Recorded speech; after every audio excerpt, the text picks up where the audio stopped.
आए हम कुछ वक्त इकट्ठे खुदा के कलाम पर वाजबा उन्वान यशवा की ललकार के तहत गौर करने में गुजारते हैं। तकरीबन 3500 साल पहले इसराइलियों ने गुनाह की सरजमीन मिस्र को छोड़ा और कनान को रवाना हुए, यानी वादा की सरजमीन में जहां दूध और शहद बहता है। उनका 40 साला सफर एक तवील अरसा था जिसमें मुख्तलिफ अक़साम के मराहिल और ईमान की मुख्तलिफ आजमाइशें थीं। लेकिन आखिर में खुदा के वादा के मुताबिक वो मुल्क कनान पहुंचे। खुदा ने कनान में रहने वाली तमाम कौमों को शिकस्त दी थी और अपने लोगों को इस मुल्क को फतह करने का काम अंजाम देने की इजाजत दी।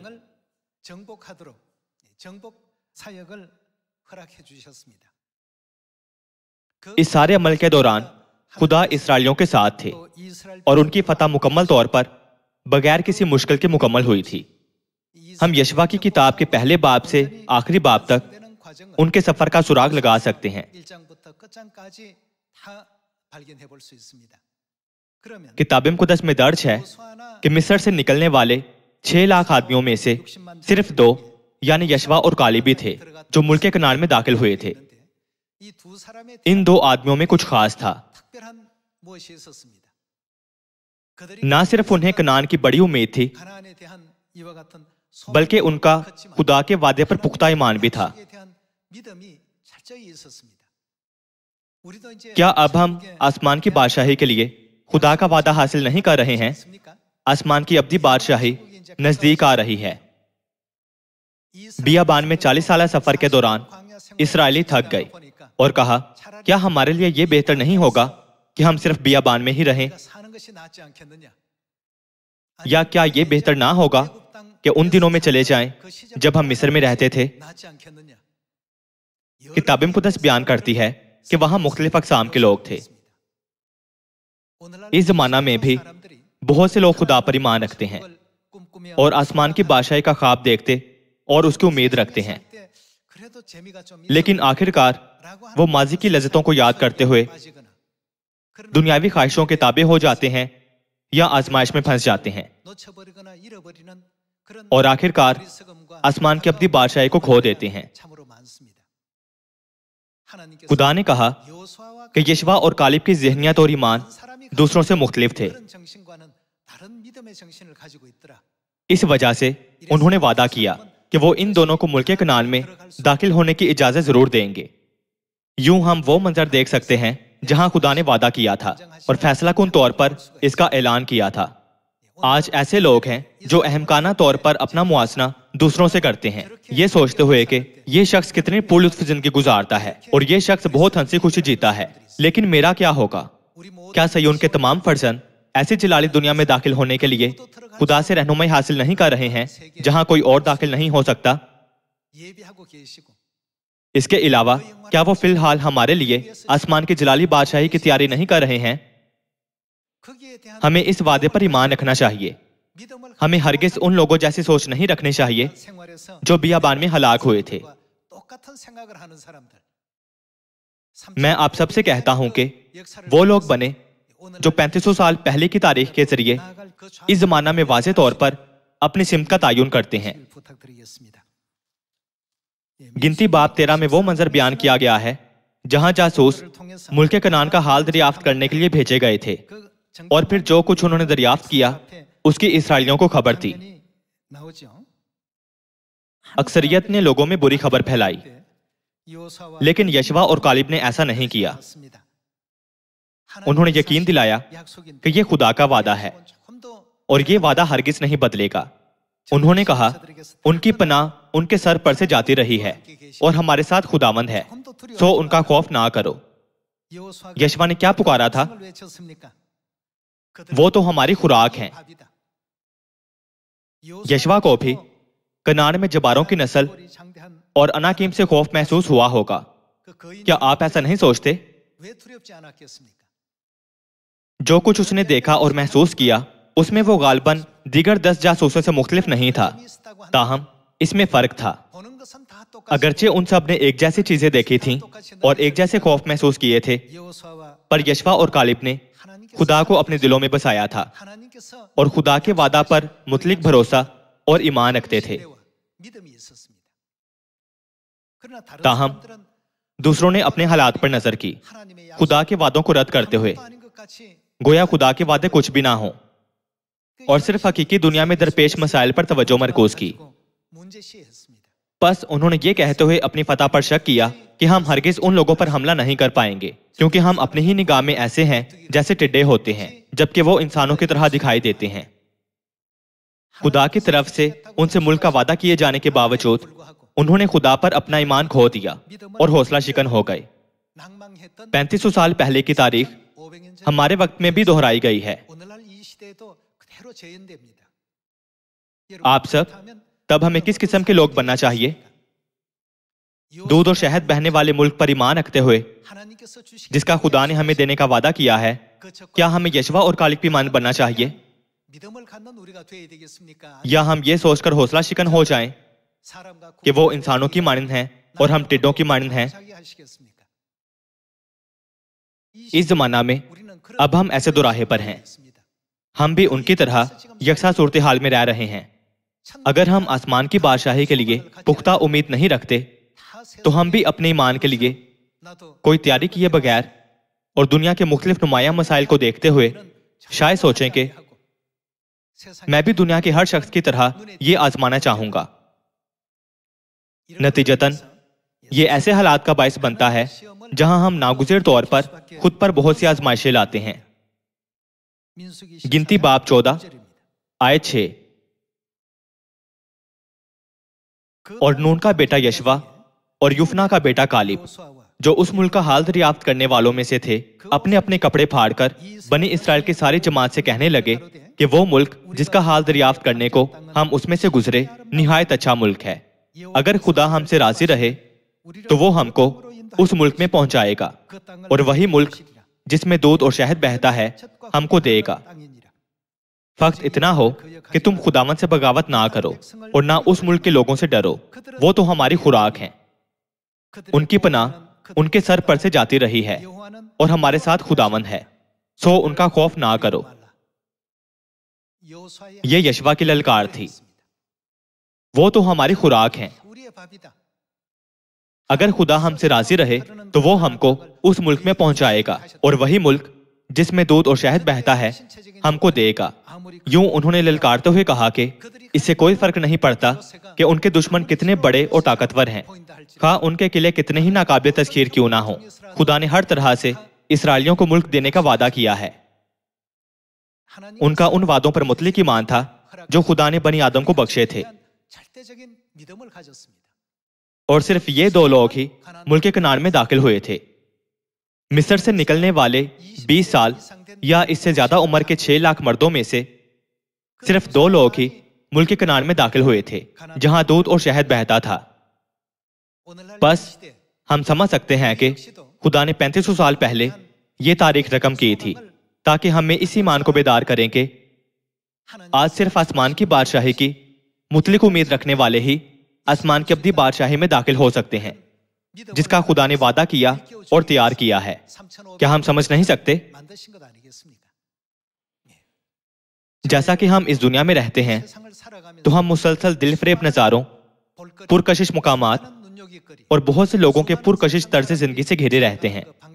ये चीजें हमारे तजस्सुस को भड़का सकती हैं, हसद के जज्बात को उभारती हैं और उस चीज को पाने की आरज़ू जगाती हैं जिससे दूसरे लुत्फानंदोज होते हैं। ताहम हमारा सबसे बड़ा मकसद कहाँ होना चाहिए? वो रास्ता जिस पर हम अब चल रहे हैं रूहानी कनान को ले जाता है। क्या हम आसमान की अब्दी बादशाही के सफर पर नहीं हैं? शैतान हमारे गिर्द लाखों चीजों से हमारे दिलों को बखेरता और हिला रहा है।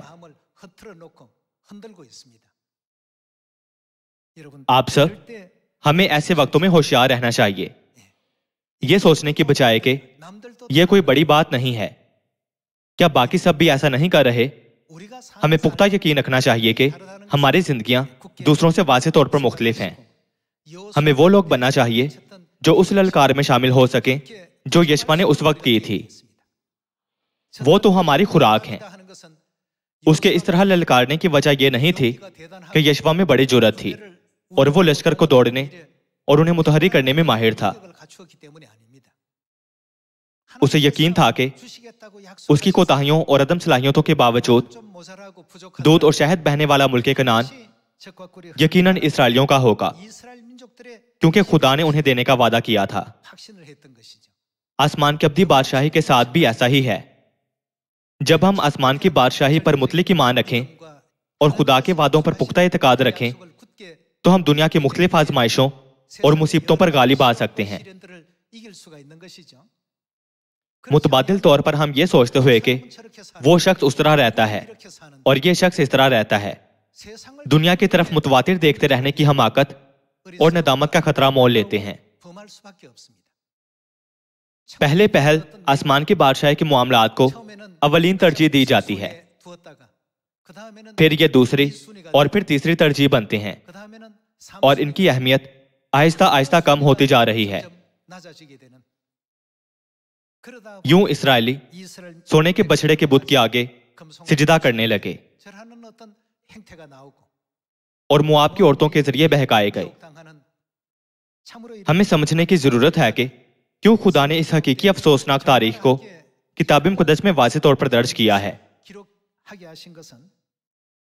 इस जमाना में आसमानी कनान के सफर पर यशवा और कालिब की तरह खुदा के वादा पर कामिल ईमान और तवक्कुल के बगैर हम सब 40 साल सफर के दौरान उनकी तरह मुख्तलिफ वजूहात की बिना पर हलाक हो जाएंगे। आसमान की अब्दी बादशाही हमारे नजदीक आ रही है। ऐसा इसलिए नहीं था कि यशवा ने उन लोगों को हकारत से देकर कहा वो तो हमारी खुराक हैं, बल्कि इसलिए कि खुदा का वादा यशवा के दिल में बहुत गहरा था। यशवा का मुतलिक एतकाद था कि इससे कोई फर्क नहीं पड़ता कि मेरा दुश्मन कितना बड़ा या छोटा है, मैं यकीनन उस मुल्क को फतह करूंगा, क्योंकि ये वो जगह है जिसका खुदा ने वादा किया था। और यूं वो यरीहो में दाखिल हो सका और कनान की फतह खुदा की मर्जी के तहत बहुत आसानी से अंजाम पाई। आज पास के उन्वान यशवा की ललकार के जरिए हम अपने अंदर अपनी रूह को बेदार करें। हत्ता कि अगर 40 नहीं बल्कि 400 साल गुजर जाएं, तो भी हमारे ईमान में कोई तब्दीली नहीं होनी चाहिए। खुदा ने पुरफजल तौर पर कालिब के बारे में भी किताब मुकद्दस में कहानी दर्ज की थी। ये बियाबान में 40 साल सफर और कनान को फतह करने के बाद था, यानी तकरीबन 45 सालों के बाद, जब उसने पहली बार मुल्क का हाल दरियाफ्त किया था। चूंकि वो 40 बरस का था जब उसे मुल्क कनान का हाल दरियाफ्त करने के लिए बुलाया गया, इसलिए उस वक्त वो 85 बरस का था। इसके बावजूद खुदा और उनके वादों पर उसका ईमान बिल्कुल नहीं बदला था। बस जब इसराइलियों में जमीन की तकसीम का वक्त आया, तो उसने अपने लिए मुश्किल तरीन पहाड़ी इलाका मांगा। उस इलाके में अनाकीम रहते थे। अनाकीम जबारों की नस्ल थे। ये एक ऐसी जगह थी जहां एक कबीला आबाद था जो अपने कद काट और जबरदस्त ताकत के लिए जाना जाता था। लेकिन इस 85 साल शख्स ने कहा, अब ये पहाड़ी इलाका मुझे दे दो, मैं उनको निकाल दूंगा। दीगर लोग पहले ही मुतमईन हो चुके थे और फतह के काम में सुस्त थे, जिसके बायस यशवा परेशान और गजबनाक हो गया और इसलिए उसने उन्हें ताकीद की, तुम कब तक उस मुल्क पर कब्जा करने में जो खुदावंद तुम्हारे बाप दादा के खुदा ने तुमको दिया है सुस्ती करोगे? क्या ये यशवा बाब 18 में दर्ज नहीं है? इस जमाना में भी हमें कालिब और यशवा जैसा ईमान रखना चाहिए। जैसे खुदा ने उनसे मुल्क कनान का वादा किया था, उसी तरह उन्होंने हमसे आसमान की बादशाही यानी रूहानी कनान का वादा किया है। उस जगह को महफूज बनाने के लिए जिसका खुदा ने वादा किया था, कालिब 85 साल की उम्र में भी लगन, अनथक मेहनत और दिलेरी से उन इलाकों में पहुंचा जहां दीगर लोग जाने से बहुत डरते थे, ये कहते हुए कि चूंकि ये मौदा मुल्क है, खा वहां के बाशिंदे ना सिर्फ अनाकीम से बल्कि जुलियत से भी बड़ा कबीला ही क्यों ना हो, खुदा उन सबको यकीनन बाहर निकाल देंगे। आइए हम कालिब की तारीख पर गौर करते हैं, जो इस इत्तेकाद के साथ आगे बढ़ा था कि ये वो जगह है जिसका खुदा ने वादा किया था। खुदा ने बयान किया कि कालिब के ईमान की रूह दूसरों के ईमान से नाकाबिल मुआजना थी। इसलिए खुदा ने यशवा और कालिब की खास तारीफ की और सिर्फ उन्हें मुल्क कनान में दाखिल होने का इस्तेहकाक बख्शा था। गिनती बाब 14 में यह लिखा है कि वो तो हमारी खुराक हैं। ये आयत 9 है। उनकी पनाह उनके सर पर से जाती रही है और हमारे साथ खुदावन है, सो उनका खौफ ना करो। ये यशवा की ललकार थी। ये दो आदमी एक नमूना बने कि कौन मुल्क कनान में दाखिल हो सका था। हम ये भी देखते हैं कि खुदा ने कालिब की तशखीस कैसे की थी। गिनती बाब 14 आयत 20। खुदावन ने कहा, मैंने तेरी दरखास्त के मुताबिक माफ किया, लेकिन मुझे अपनी हयात की कसम और खुदावन के जलाल की कसम, जिसे सारी जमीन मामूर होगी, चूंकि उन सब लोगों ने जिन्होंने बावजूद मेरे जलाल के देखने के और बावजूद उन मौजूदों के जो मैंने मिस्र में और इस बियाबान में दिखाए, फिर भी 10 बार मुझे आजमाया और मेरी बात नहीं मानी, इसलिए वो उस मुल्क को जिसके देने की कसम मैंने उनके बाप दादा से खाई थी देखने भी ना पाएंगे, और जिन्होंने मेरी तौहीन की है उनमें से भी कोई उसे देखने नहीं पाएगा, पर इसलिए कि मेरे बंदा कालिब की कुछ उसके पास क्या है और ही तबीयत थी। खुदा ने कहा कि उसका ईमान उन लोगों से मुख्तलिफ था जो बीच में गिर गए थे। अंग्रेजी किताब मुक़द्दस में यह कहा गया है कि उसकी और ही तबीयत थी, जो जाहिर करती है कि उसकी ज़हनियत मुख्तलिफ थी। खुदा ने नोट किया कि उसके ईमान की रूह उन लोगों से मुख्तलिफ थी जो गिर जाते हैं, बिगड़ जाते हैं और छोड़ जाते हैं, पर इसलिए कि मेरे बंदा कालिब की कुछ और ही तबीयत थी और उसने मेरी पूरी पैरवी की है, मैं उसको उस मुल्क में जहां वो हो आया है पहुंचाऊंगा और उसकी औलाद उसकी वारिस होगी। आप सब यशवा और कालिब दूध और शहद बहने वाले मुल्क कनान में दाखिल हुए। हमें इसे महज 3500 साल पहले के एक तारीखी वाकया के तौर पर नहीं देखना चाहिए। इसकी बजाय आसमान की अब्दी बादशाही में, यानी उस मौदा मुल्क में जिसका खुदा ने हमें यकीन दिलाया है, दाखिल होने के लिए हमें यशवा और कालिब की तरह खुदा के वादे पर मुतलिक ईमान रखना चाहिए। अगर हम इस किस्म का ईमान नहीं रखते तो क्या होगा? हम कहेंगे दुनिया में लोग ऐसे रहते हैं और वो शख्स ऐसी जिंदगी गुजारता है। जब आप इस जमीन पर यानी पनाह के शहर में लोगों की जिंदगियों पर गहरी नजर डालें तो आप देखेंगे कि वो सब दर्द में हैं। ये सब सिर्फ अच्छी तरह से समेट लिया गया है। लोगों की जिंदगियों की अक्सरियत इस तरह से देखी जा सकती है। इसलिए खुदा इस जमीन पर तमाम बनेनो इंसान की जिंदगियों को इससे भी ज्यादा हमदर्दी से देखते हैं।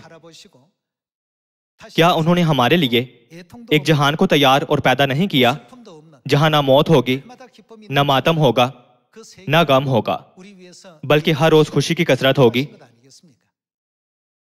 जैसे उन्होंने इस्राएलियों के लिए दूध और शहद बहने वाला मुल्क कनान तैयार किया था, उसी तरह अब वो हमारे लिए आसमान की बादशाही तैयार कर रहे हैं। आइए हम गिनती बाब 14 आयत 30 से भी देखते हैं। आइए हम एक एक करके एहतियात से जायजा लें कि क्यों खुदा ने यशवा और कालिब को चुना था जो मुल्क कनान में दाखिल हो सके थे। यूं हम सब ऐसे लोग बन सकते हैं जो ऐसे ईमान और उम्मीद के साथ खुदा से रजू करते हैं। बाब 14 आयत 30। इनमें से कोई उस मुल्क में जिसकी बाबत मैंने कसम खाई थी कि तुमको वहां बसाऊंगा जाने ना पाएगा, सिवा युफना के बेटे कालिब और नून के बेटे यशवा के।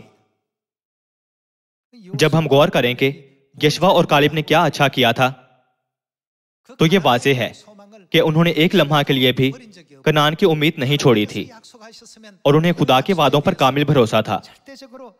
वो हमेशा इसकी उम्मीद रखते थे।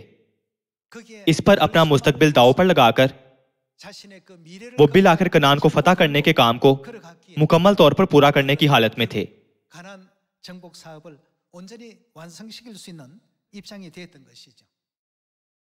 आइए यशवा की किताब बाब 18 की तरफ जाते हैं। यशवा बाब 18 आयत 3।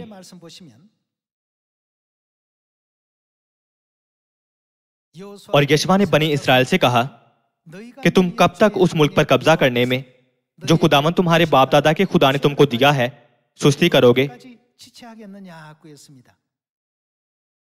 यहां इजहार बयान तुम कब तक उस मुल्क पर कब्जा करने में सुस्ती करोगे का तर्जुमा किसी दूसरे तर्जमे में बतौर मुल्क को फतह करने के लिए किया गया है। खुदा ने पहले ही इसराइलियों को सारा मुल्क कनान देने का वादा किया था। क्या उन्होंने नहीं किया था? चूंकि ये वो मुल्क था जिसका खुदा ने पहले ही वादा किया था, इसलिए उनके खास काम का एक हिस्सा जाना था और इस पर कब्जा करना था। ताहम सातों कबीले अपनी मौजूदा हकीकत से हिचकिचाते और मुतमईन थे। वो मुंतकिल होने से हिचकिचा रहे थे। यशवा मायूस था क्योंकि उन्होंने मुल्क को फतह करने में ताखीर की, हालांकि खुदा ने पहले ही उन्हें सारा मुल्क देने का वादा किया था। और यशवा ने बनी इसराइल से कहा, तुम कब तक उस मुल्क पर कब्जा करने में जो खुदावन तुम्हारे बाप दादा के खुदा ने तुमको दिया है सुस्ती करोगे। दूसरी तरफ कालिब उन जैसा नहीं था। क्यों खुदा ने यशवा और कालिब को दूध और शहद बहने वाले मुल्क कनान में दाखिल होने की इजाजत दी थी? आए यशवा बाब 14 आयत 6 से देखते हैं।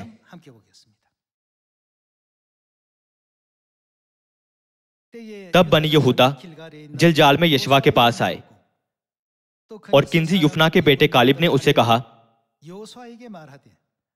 तुझे मालूम है कि खुदावन ने मर्दे खुदा मूसा से मेरी और तेरी बाबत कादिस बढ़ने में क्या कहा था। जब खुदावन के बंदा मूसा ने कादिस बढ़ने से मुझको इस मुल्क का हाल दरियाफ्त करने को भेजा, उस वक्त मैं 40 बरस का था और मैंने उसको वही खबर लाकर दी जो मेरे दिल में थी। तो भी मेरे भाइयों ने जो मेरे साथ गए थे लोगों के दिलों को पिघला दिया, लेकिन मैंने खुदावंद अपने खुदा की पूरी पैरवी की। तब मूसा ने उस दिन कसम खाकर कहा कि जिस जमीन पर तेरा कदम पड़ा है वो हमेशा के लिए तेरी और तेरे बेटों की मिराज ठहरेगी, क्योंकि तूने खुदावंद मेरे खुदा की पूरी पैरवी की है। और अब देख, जब से खुदावन ने यह बात मूसा से कही, तब से इन 45 वर्षों तक जिनमें बनी इसराइल बियाबान में आवारा फिरते रहे, खुदावन ने मुझे अपने कौल के मुताबिक जीता रखा। और अब देख, मैं आज के दिन 85 वर्ष का हूँ और आज के दिन भी मैं वैसा ही हूँ जैसा उस दिन था जब मूसा ने मुझे भेजा था। और जंग के लिए और बाहर जाने और लौटने के लिए जैसी कुव्वत मुझ में उस वक्त थी वैसे ही अब भी है। सो ये पहाड़ी जिसका जिक्र खुदावन ने उस रोज किया था मुझको दे दे, क्योंकि तूने उस दिन सुन लिया था कि अनाकीम वहां बसते हैं और वहां के शहर बड़े और फसीलदार हैं। ये मुमकिन है कि खुदावंद मेरे साथ हो और मैं उनको खुदावंद के कौल के मुताबिक निकाल दूं। अगरचे कालिब 85 वर्ष का था, उसने हब्रोन की जमीन मांगी थी। उसने वो इलाका मांगा जहां ताकतवर तरीन कबीले रहते थे। उसे यकीन था कि खुदा यकीनन उसके साथ होंगे, क्योंकि वो सरजमीन भी मौदा मुल्क का हिस्सा थी। जब दिगर लोग हिचकिचा रहे थे तो कालिब 85 वर्ष की उम्र में यशवा के पास पहुंचा और कहा कि यह जमीन मुझे दे दे जिसकी खुदा ने इजाजत दी है। यह इसलिए मुमकिन हुआ क्योंकि उसका मुतलिक ईमान था कि खुदा ने पहले ही बनी इसराइल को सारा मुल्क कनान देने का वादा किया था। और यूं खुदा ताकतवर तरीन लोगों को निकालने में उसकी मदद करेंगे। इस पर गौर करते हुए हम देख सकते हैं कि उसमें दूसरों के मुकाबले में वाकई ईमान की और ही तबीयत थी। कालिब ने हमेशा इस ईमान के साथ कि एक बच्चा भी इसे फतह कर सकता है, क्योंकि ये वो मुल्क है जिसका खुदा ने वादा किया था, इसे फतह करने के काम में हिस्सा लिया था।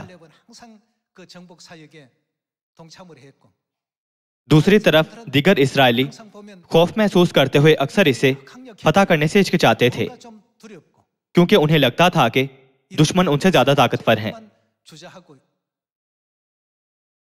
यशवा कितना मायूस हुआ होगा।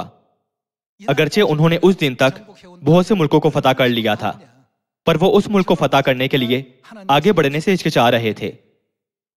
जो खुदा के वादे का भी हिस्सा था। इसकी वजह यह थी कि उनके पास खुदा के वादों पर मुतलिक ईमान नहीं था। अब्दी आसमानी कनान हमारे नजदीक आ रहा है। कौन वाकई आसमान की उस अब्दी बादशाही में दाखिल हो सकता है जिसमें दूध और शहद बहता है?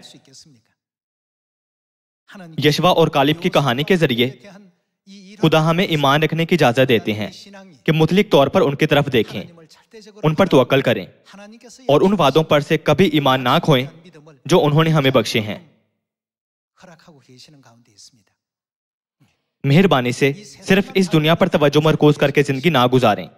इसकी बजाय मैं आपसे कहता हूं कि वो ईमान रखें जो जलाली जहान में अब्दी खुशी और बरकत की जमानत देता है, जहां मौत या मातम नहीं है। आए यशवा की किताब के पहले बाब से देखते हैं। आए 1 से 9 आयत तक देखते हैं। और खुदावंद के बंदा मूसा की वफात के बाद ऐसा हुआ कि खुदावंद ने उसके खादिम नून के बेटे यशवा से कहा, मेरा बंदा मूसा मर गया है, सो अब तू उठ और इन सबको साथ लेकर इस यर्दन के पार उस मुल्क में जा जिसे मैं उनको यानी बनी इस्राएल को देता हूं। जिस जिस जगह तुम्हारे पांव का तलवा टिके उसको जैसा मैंने मूसा से कहा मैंने तुमको दिया है। यह खुदा का वादा था। जिस जिस जगह तुम्हारे पांव का तलवा टिके मैंने तुमको दिया है। खुदा ने बार बार उनको यह देने का वादा किया, खा इसके बाशिंदे कितने ही ताकतवर क्यों ना हो या कितने ही गद्दार क्यों ना हो।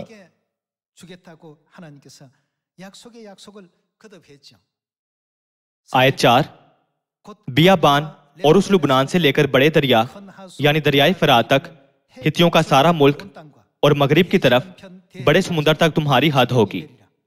तेरी जिंदगी भर कोई शख्स तेरे सामने खड़ा ना रह सकेगा। जैसे मैं मूसा के साथ था वैसे ही तेरे साथ रहूंगा। मैं ना तुझसे दस्तबरदार हूंगा और ना तुझे छोड़ूंगा। सो मजबूत हो जा और हौसला रख, क्योंकि तू इस कौम को उस मुल्क का वारिस कराएगा जिसे मैंने उनको देने की कसम उनके बाप दादा से खाई। यूं खुदा ने बारहा उसे दूध और शहद बहने वाले मुल्क कनान की यकीन दहानी करवाई और उन्होंने अपने कलाम के मुताबिक अपना वादा पूरा किया। जब इस्राएली फौज कमजोर थी तो खुदा ने उनके दुश्मनों को शिकस्त देने के लिए ओले भेजे। ये हमेशा खुदा ही थे जिन्होंने इस तरह और उस हिम्मत में उसकी हर मुमकिन मदद की थी। हमें भी तजुर्बा करना और पहचानना चाहिए कि खुदा हर काम में हमेशा हमारी मदद करते हैं। जैसे यशवा और कालिब ने मुल्क कनान में अपनी मुतलिक उम्मीद रखी थी और उस पर ईमान रखते थे, हमें भी उन जैसे बनने की कोशिश करनी चाहिए ताकि हम सब ईमान की रूह रखने के लिए पहचाने जा सकें, जो खास तौर पर दूसरों से मुख्तलिफ है।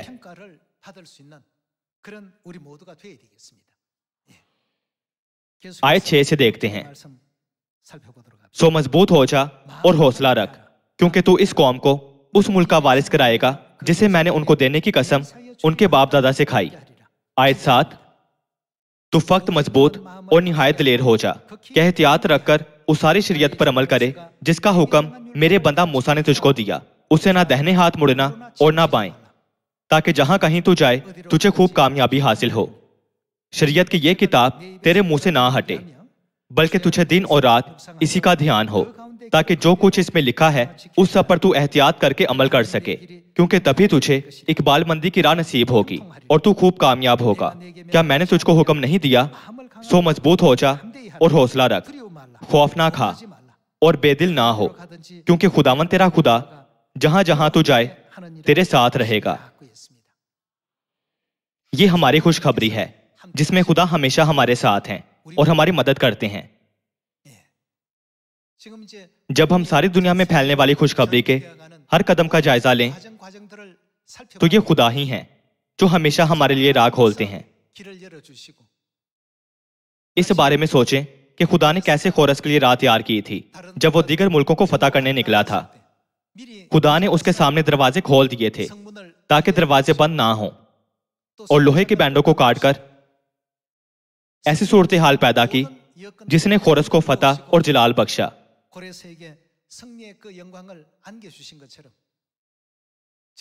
इसी तरह आज अगर हम यशवा की तरह खुदा के वादों पर ईमान रखते हैं, जो ललकारा था कि वो तो हमारी खुराक हैं, तो हम सब यशवा बन सकते हैं। हर कोई कालिब बन सकता है। ऐसे मुस्तहकम ईमान के साथ हम एक लम्हा के लिए भी आसमान की बादशाही से महरूम ना हों। आसमान पर जाने वाले लोग कितने खुश हैं। अगर आसमान की बादशाही पर हमारा पुख्ता ईमान है तो हम कितने खुश होंगे। हम ये सोचकर बहुत खुश होंगे कि आज मैं एक दिन आसमान की बादशाही के करीब आ गया हूं। चूंकि मैं खुदा से मिला हूं तो उन्होंने ये जलाली राह खोली है ताकि मैं अपने आसमानी वतन लौट सकूं। इसराइलियों ने 40 बरसों तक अपनी सख्त जिंदगियों को बर्दाश्त किया, लेकिन अगर 400 बरस भी गुजर जाएं, तब भी मैं आसमान की बादशाही को हरगिज नहीं छोड़ूंगा। इस ईमान के साथ हमें इस जमाना में आसमान की बादशाही की तरफ कदम ब कदम आगे बढ़ते हुए यशवा बनना चाहिए। क्या कोई ऐसा कायदा है कि यशवा की सी तबीयत सिर्फ मर्दों में हो सकती है? इस जमाना में हमारी बहनें भी यशवा बन सकती हैं। हम सबके पास यशवा की सी तबीयत और कालिब की मानिंद ईमान की रूह होनी चाहिए, जिसे खुदा ने तस्लीम किया था, और हरगिज इस दुनिया की लज्जत के फरेब में ना आए। ये बिलाशुबा जल्द या बद देर नदामत का बायस बन जाएगा और ये बहुत मुश्किल होगा। वो रास्ता जिस पर हम हैं जलाली आसमानी कनान को ले जाता है। हम हरगिज ना भूलें कि हम वहां जा रहे हैं, बल्कि एक बार फिर अपने आप को ये ज़हनियत याद दिलाएं ताकि हम इस ज़मीन पर बाप के आने के दिन के लिए ईमान का तेल तैयार कर सकें। हम सब उन 5 अक्लमंद और होशियार कमानियों की मानद बने जो ऐसे ईमान के साथ दुल्हा का इस्तकबाल करती हैं। इस जमाना में हमें यशवा की ललकार की जरूरत है। हमें यशवा और कालिब जैसे ईमान की जरूरत है। ये उम्मीद करते हुए कि हमारे आसमानी खानदानी अराकीन में से कोई भी आसमान की बादशाही की उम्मीद नहीं खोएगा, और ये कि हम सब खुदा की वादा करदा दुनिया में शानदार इस्तकबाल हासिल करेंगे। मैं वाज को खत्म करता हूँ। आपका बहुत शुक्रिया।